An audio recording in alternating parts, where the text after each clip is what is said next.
attendant la réalisation de la collection hiver, les ateliers Milesia Nina Ricci nous ont autorisé quelques images dans leur lieu de création. Qu'est-ce qui est plus facile à fabriquer, un slip ou un soutien-gorge? Oh, un slip. Un slip. Quoique nous, on a quand même des slips qui sont assez compliqués, qui ont quand même 18 minutes, alors qu'un soutien-gorge, il faut quand même compter 30 minutes. Il faut toujours que le motif soit mis en valeur. Donc on part en principe du bout du sein, et puis on décline tout autour. Les prototypes ainsi réalisés seront ensuite déclinés en plusieurs exemplaires dans les tissus choisis pour la tendance de la saison. Viendra la touche finale avec essayage, mise au point et présentation sur les salons où tous les arguments sont utilisés pour rendre le produit attractif.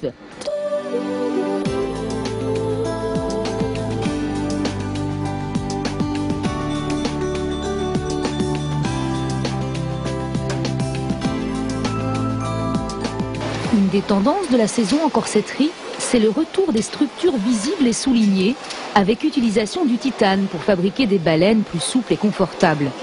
La réalisation technique de chaque modèle est précise et minutieuse. Pour assembler la vingtaine de pièces de tissu qui composent un soutien-gorge, le fabricant utilise toujours la machine à coudre. Les coutures sont trop nombreuses, la fabrication de la lingerie ne peut être automatisée. Ça sont des strings, hein? Oui.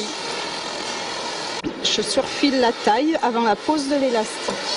Là, on a des culottes, des shorts, des slips, deux sortes de slips, aussi dans la même gamme. Mais ça, c'est déjà du slip de luxe, non? Oui, bien sûr. Ouais, mais un slip, c'est un slip. Hein. Oh non, mais là, il y a quand même une certaine qualité de travail et puis de matière.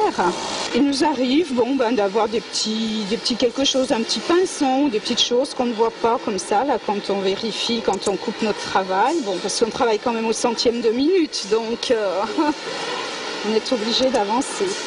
Bon, alors là, qu'est-ce que vous leur faites aux petites culottes? Ça va, je pose le fond, là. Les femmes maintenant restent jeunes très longtemps et ont moins besoin de gaines, de corsets, etc.